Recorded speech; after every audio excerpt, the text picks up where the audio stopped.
Hello girls, मैं हूँ doctor Shweta व्यास, सहायक आचार्य गृह विज्ञान, राजकीय मीरा कन्या महाविद्यालय उदयपुर, राजस्थान।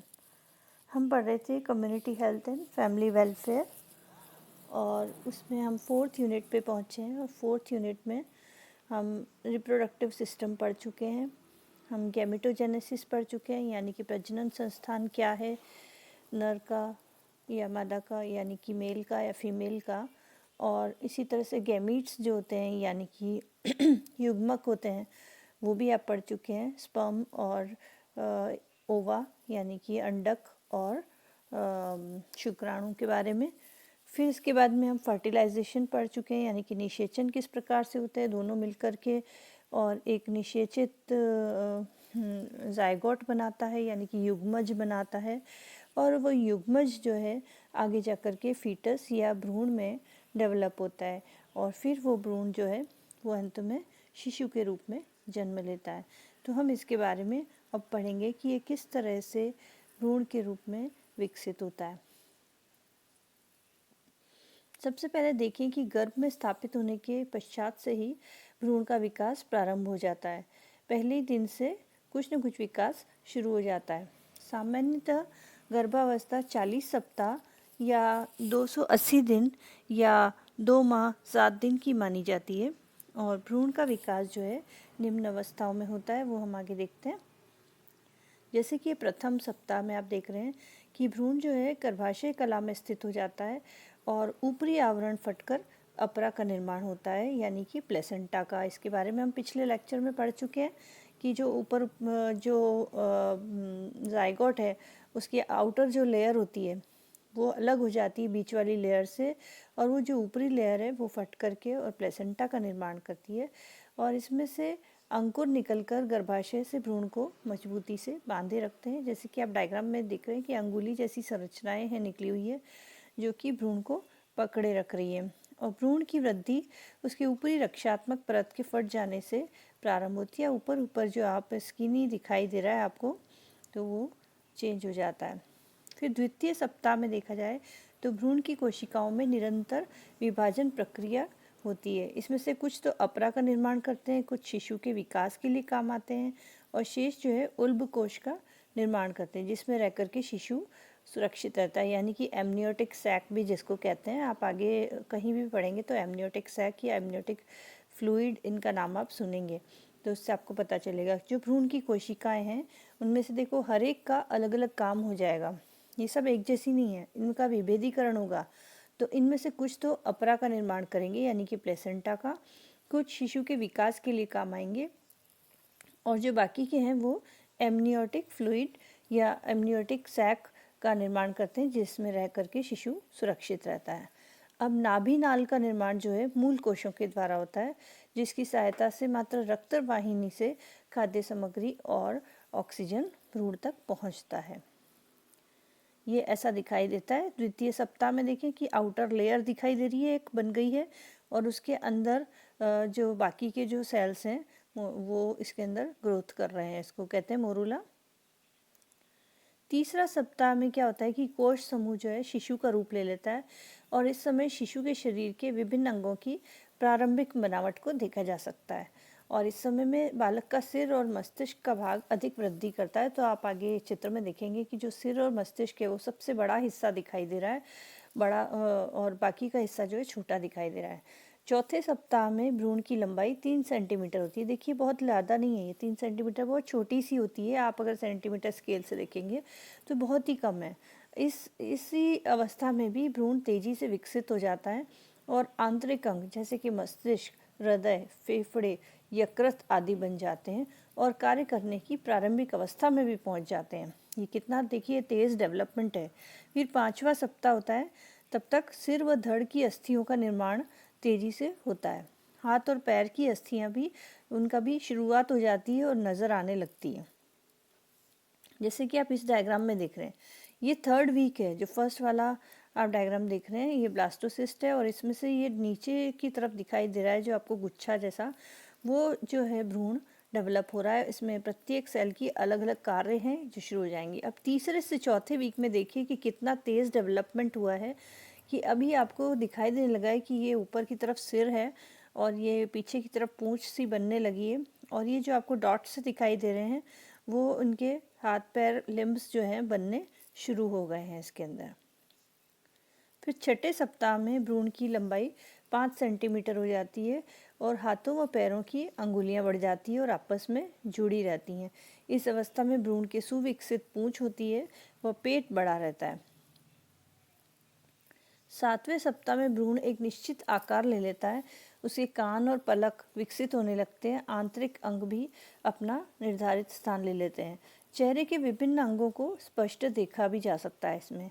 8वें सप्ताह में इस सप्ताह के अंत तक अपरा व झिल्लियों का निर्माण पूर्ण हो जाता है और झिल्लियाँ जो है वो एक थैली का आकार ले लेती है और इसमें तरल पदार्थ यानी कि एमनियोटिक फ्लूइड जो उल्ब द्रव जो है वो भरा रहता है और इसमें शिशु तैरता रहता है। इसी से ही वो अपने मॉइस्चर और मिनरल्स जो है वो लेता रहता है और उसका जो सेफ्टी है वो भी उसी से मेंटेन रहती है। वो एक तरह से एक कुशन जैसा काम करता है जो इसके अंदर फ्लूइड होता है वो।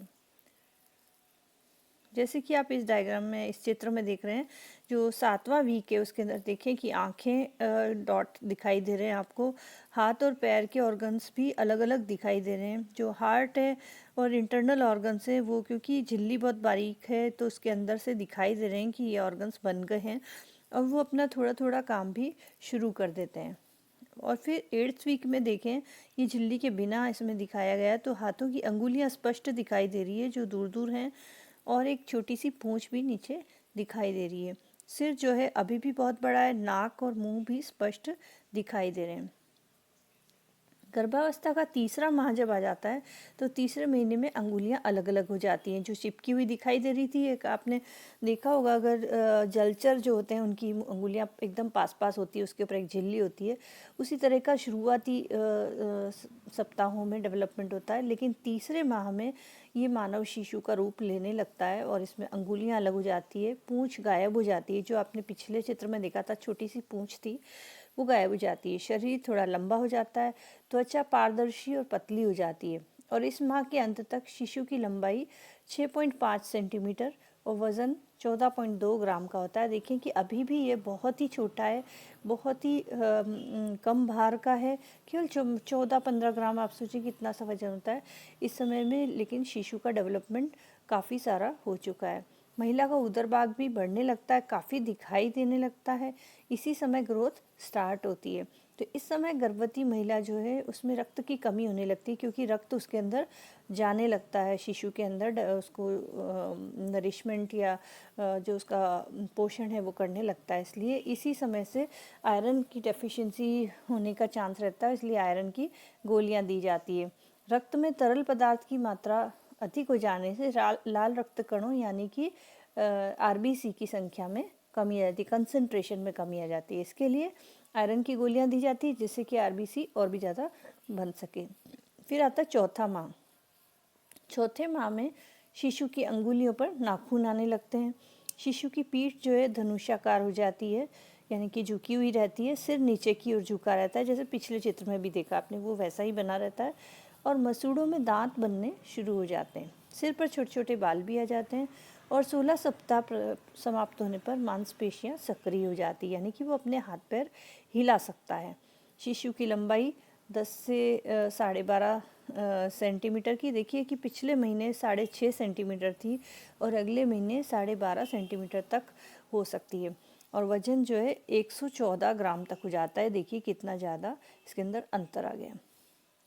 और ये आप चित्र में देख सकते हैं तीसरे और चौथे महीने में कितना ज़्यादा शिशु पूरा परिपक्व दिखाई देने लग गया है। देखिए हाथ और पैर पूरी तरह से बने हुए हैं, आँखें दिखाई दे रही है, पलकें दिखाई दे रही है, कान के बाहरी हिस्सा भी बना हुआ है और अंदर के ऑर्गन्स भी हल्के हल्के दिखाई देते हैं क्योंकि चमड़ी जो है बहुत ही पतली है।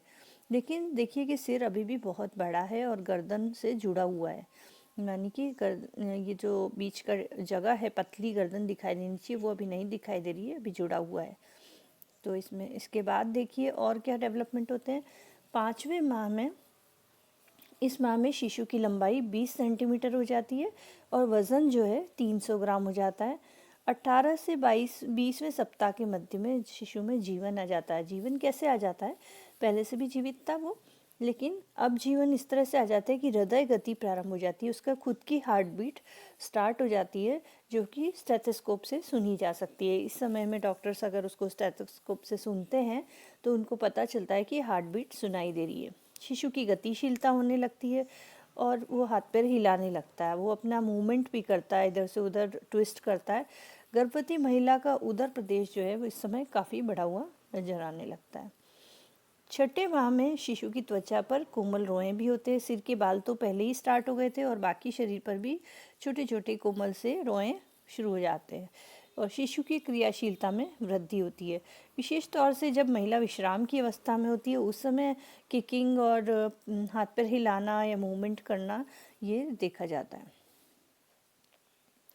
ये आप देख सकते हैं कि छठे माह में किस तरह का दिखाई दे रहा है। ये हाथ पैर हिलाता है इस समय में, अगर ये चित्र है, अगर ये वीडियो होता तो आप देखते कि वो हाथ पैर हिला रहा है इस समय में और मुंह की तरफ भी ले जाता है, कभी कभी वो अपने हाथ पैर हिला करके अपना पोजीशन भी बदल लेता है। तो इस तरह से वो काफ़ी मूवमेंट करता है इस समय।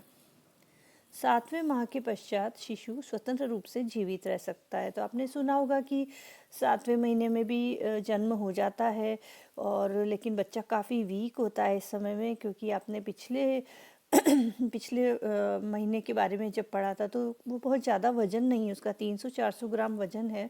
तो ऐसे समय में इससे बढ़ कर के हद से 700-800 ग्राम वजन होता है और इस समय में बच्चे को अपरिपक्व शिशु कहा जाता है और शिशु के जीवित रहने की संभावना थोड़ी कम होती है।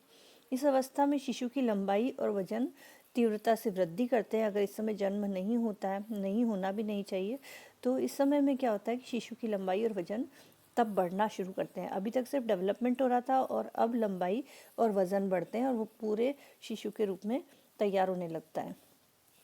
8वें माह में देखा जाए तो शिशु की त्वचा का रंग लाल होने लगता है, यानी कि ब्लड वेसल्स पूरी स्किन में जाने लग जाती हैं, जो कैपिलरीज बन जाती हैं और इसके त्वचा और शरीर में वसा एकत्रित होने लगती है और शिशु परिपक्व होता नजर आने लगता है, वास्तविक शिशु जैसा लगने लगता है। और इस अवस्था में अस्थियां मुलायम और कोमल होती है, कैल्सिफिकेशन नहीं हुआ होता है, तो बहुत ही सॉफ्ट होती हैं। बाल छोटे छोटे ही होते हैं और खोपड़ी के अग्रभाग के जो जोड़ हैं, जो सुचर्स हैं, वो खुले रहते हैं, जो जिनके बारे में आपने फिजियोलॉजी में पढ़ा होगा कि जो सिर के ऊपर जो जोड़ होते हैं वो खुले हुए रहते हैं और जन्म के जस्ट पहले वो छेद बंद होते हैं और थोड़ा नाजुक सा हिस्सा रहता है उस समय, लेकिन 8वें महीने में तो बिल्कुल दूर दूर खुले ही रहते हैं। ये आप देख सकते हैं 8 से 9 महीने का शिशु है जो जन्म होने ही वाला है इस समय, तो इसके सिर के बाल भी आपको दिखाई पड़ रहे हैं और ये पूर्ण शिशु की तरह दिखाई दे रहा है, जैसा कि जन्म के बाद भी हमें दिखाई देता है। और ये गर्दन भी अलग से दिखाई दे रही है, हाथ पैर भी बिल्कुल पूरे बने हुए और ये मुंह खुला हुआ है, यानी कि आवाज़ें भी कभी कभी निकालता है शिशु। ऐसा भी मुंह में से लिक्विड निकालना, लेना और मुंह में हाथ डालना, ये सारी एक्टिविटीज़ इस समय में करता है। तो इस तरह से आप देख सकते हैं कि ये पूरी तरह से कैसे डेवलपमेंट हो गया है शिशु का। और अब आता है 9वां माह। 9वें माह में परिपक्व शिशु की त्वचा मुलायम और लाल गुलाबी रंग की हो जाती है, वसीय तंतु अधिक होते हैं और शिशु के वजन में वृद्धि होती है। इस अवस्था में शिशु अपनी स्थिति बदल लेता है, परिवर्तित कर लेता है, यानी कि डिलीवरी की पोजीशन में आ जाता है, उसका सिर नीचे की ओर आ जाता है और प्रसव की स्थिति लेता है। यदि किसी कारण शिशु की स्थिति बैठी हुई होती है या सिर ऊपर की ओर होता है या आड़ी स्थिति में रहता है, तब शिशु का जन्म शल्य क्रिया द्वारा करना पड़ता है, यानी कि वो बहुत ही कठिन स्थिति हो जाती है। अगर वो नीचे की तरफ सिर होता है और पैर ऊपर की तरफ होते हैं तो प्रसव जो है आसानी से हो पाता है। तो इसलिए ये इस समय लक्षण देख करके या सोनोग्राफी से या जिस तरह पता लग जाता है कि शिशु का वज़न ठीक से बढ़ रहा है या नहीं, शिशु जो है एक्टिव है या नहीं, इससे पता चलता है कि जो गर्भ में भ्रूण है जो कि अब शिशु का रूप लेने जा रहा है वो अच्छी तरह से डेवलप कर रहा है या नहीं। तो अब आपको अच्छी तरह समझ में आ गया होगा कि किस तरह से भ्रूण का डेवलपमेंट होता है और इसमें अगर कोई भी चेंजेस होते हैं तो आपको अलार्मिंग होना चाहिए, पता लगना चाहिए कि हाँ इसमें कुछ ना कुछ प्रॉब्लम है। तो आप इसके लिए बहुत ही ज़्यादा इम्पॉर्टेंट है कि आपको ये सारी चीज़ें मालूम हो। तो अब मेरे ख्याल से आपको समझ में आ गया होगा, और नहीं आता है तो आप दोबारा पूछ सकते हैं। वीडियो को भी आप 2-3 बार चला के भी देख सकते हैं, फिर भी नहीं आता है तो आप कमेंट बॉक्स में पूछ सकते हैं, आप व्हाट्सएप पे पूछ सकते हैं, फ़ोन से पूछ सकते हैं। तो इसके लिए आप लोग सब इसको अच्छी तरह से पढ़ें और इसके नोट्स बनाएं। थैंक्स।